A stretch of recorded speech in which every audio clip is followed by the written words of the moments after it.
Assalamualaikum warahmatullahi wabarakatuh. Apa kabar, sahabat Majensa? Semoga kita semuanya selalu dalam keadaan sehat walafiat.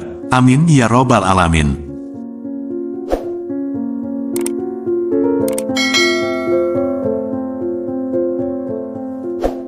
Sahabat Majensa, pada kesempatan yang berbahagia ini, kita akan membahas keistimewaan bambu kuning yang dipercaya mampu menolak santet atau gangguan ilmu hitam jika ditanam di depan rumah Anda.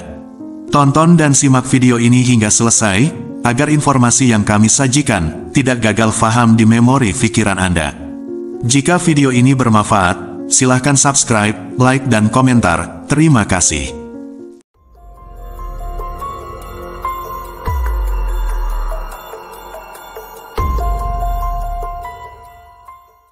Sahabat Majensa, keberadaan hal-hal gaib, seperti ilmu hitam hingga makhluk halus adalah sesuatu yang dekat dan melekat dengan kehidupan manusia.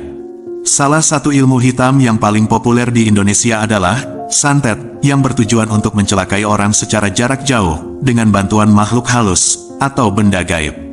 Berbagai cara yang diyakini bisa menangkal santet, hingga kehadiran makhluk halus yang mengganggu, salah satunya adalah melalui tanaman bambu kuning. Bambu kuning, dengan warna yang mencolok dan postur yang anggun, telah lama berakar dalam budaya dan tradisi di banyak masyarakat Asia, khususnya di Indonesia. Bambu kuning juga dikelilingi oleh aura mistis, yang telah memunculkan berbagai mitos dan legenda. Bambu kuning sering dianggap sebagai tanaman yang memiliki kekuatan gaib. Mitos ini berakar pada kepercayaan bahwa bambu kuning dapat berfungsi sebagai pagar gaib yang melindungi rumah dari energi negatif dan makhluk halus. Tanaman ini dipercaya memiliki aura yang kuat, sehingga bisa menangkal pengaruh buruk dan membawa ketenangan bagi penghuninya.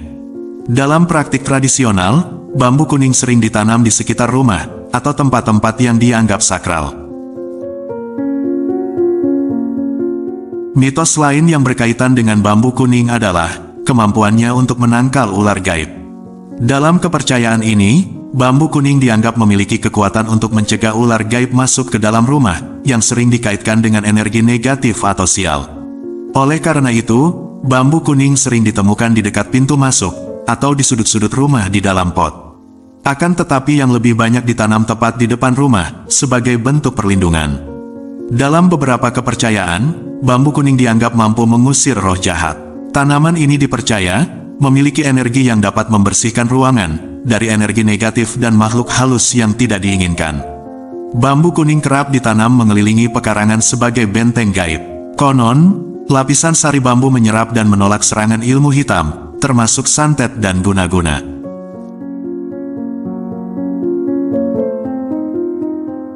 Lalu bagaimana cara menanam bambu kuning penolak santet? Pilihlah bibit bambu kuning yang hidup dan sehat. Pastikan, bambu berasal dari sumber yang bersih secara energi, tidak dari tempat angker.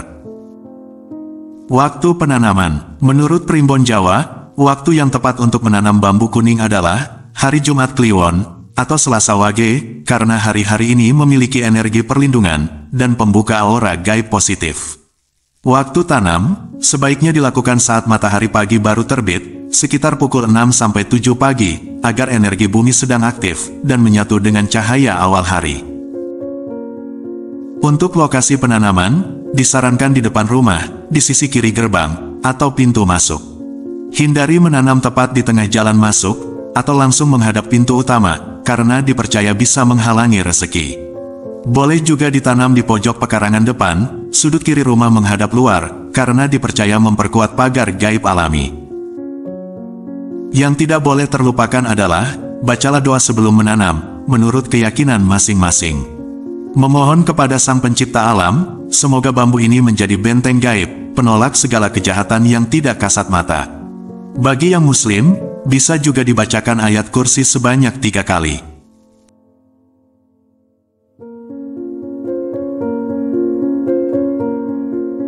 Selain itu, Anda juga bisa membaca mantra Jawa kuno. Misalnya, Pojo cedak siro marang keluargoku, kabe siro-siro sing jahat, bali marang asalmu, sirna tampo bekas. Tanda bambu kuning berfungsi sebagai penolak santet. Menurut primbon dan pengalaman leluhur, tanda bahwa bambu kuning bekerja yaitu, rumah terasa lebih sejuk dan tenang. Penghuni rumah lebih jarang mengalami gangguan aneh, seperti mimpi buruk, bayangan hitam, dan lain sebagainya. Terkadang terdengar suara gemerisik atau angin, walau tidak ada angin, hal ini dipercaya sebagai simbol energi gaib penjaga aktif. Selain itu, jika ada tamu dengan niat buruk, maka akan merasa tidak nyaman masuk ke rumah Anda. Sahabat Majensa, bambu kuning dalam primbon Jawa bukan sekadar tanaman hias, tapi merupakan simbol perlindungan gaib alami. Jika ditanam dan dirawat dengan penuh niat dan penghormatan, maka ia diyakini mampu membentuk pagar gaib yang kuat, melindungi rumah dari santet, teluh, guna-guna, dan energi negatif lainnya. Bambu kuning dipercaya pembawa keberuntungan dan kemakmuran. Selain sebagai pelindung, bambu kuning dipercaya memikat energi positif, kemakmuran, dan rezeki. Di beberapa daerah, potongan bambu kuning bahkan dijadikan jimat berbahan alami, ditempel pada dinding atau pintu rumah, menjelang musim panen padi, agar hasil panen melimpah. Selain itu, memiliki bambu kuning di rumah atau tempat usaha, dapat meningkatkan aliran energi positif, yang pada gilirannya akan menarik keberuntungan dan kemakmuran. Bambu kuning sebagai media komunikasi spiritual. Beberapa praktisi tradisional menggunakan potongan bambu kuning dalam ritual perdukunan atau meditasi, meyakini bahwa getaran batangnya memudahkan saluran berkomunikasi dengan leluhur dan roh pelindung. Beberapa spiritualis akan menggunakan potongan bambu kuning dalam ritual semedi, meditasi, atau tirakat untuk menerima bisikan gaib atau melihat petunjuk dalam bentuk visualisasi atau mimpi.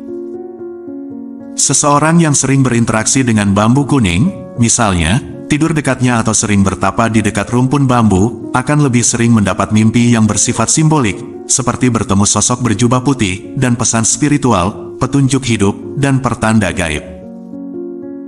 Meskipun tidak ada bukti ilmiah yang menguatkan, mitos-mitos tentang bambu kuning terus mengakar dalam tradisi masyarakat. Terlepas dari kebenaran supranaturalnya, tanaman ini tetap menjadi simbol perlindungan, keberuntungan, dan keteguhan yang memikat hati banyak orang di Nusantara. Ada juga mitos yang menyatakan bahwa bambu kuning memiliki khasiat penyembuhan. Dalam pengobatan tradisional, beberapa bagian dari bambu kuning digunakan untuk mengobati berbagai penyakit atau sebagai bahan dalam ritual penyembuhan.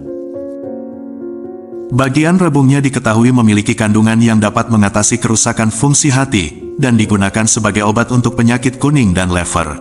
Senyawa hidroksi bemsadelhid yang terdapat pada rebung bambu kuning memiliki sifat antitoksin hati yang berfungsi mengatasi penyakit lever atau hepatitis A.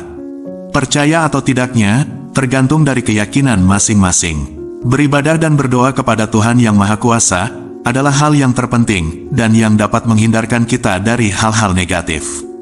Namun sebagai umat muslim, perlu kita ketahui bersama bahwa kebaikan dan keburukan yang terjadi adalah datangnya dari Allah Subhanahu wa Ta'ala. Sebagaimana firman-Nya, kebajikan apapun yang kamu peroleh adalah dari sisi Allah, dan keburukan apapun yang menimpamu itu dari kesalahan dirimu sendiri. Kami mengutusmu, Muhammad, menjadi Rasul kepada seluruh manusia. Dan cukuplah Allah yang menjadi saksi. Quran Surat An-Nisa ayat 79. Kurang lebihnya mohon maaf. Wallahu a'lam bishawab. Wassalamualaikum warahmatullahi wabarakatuh.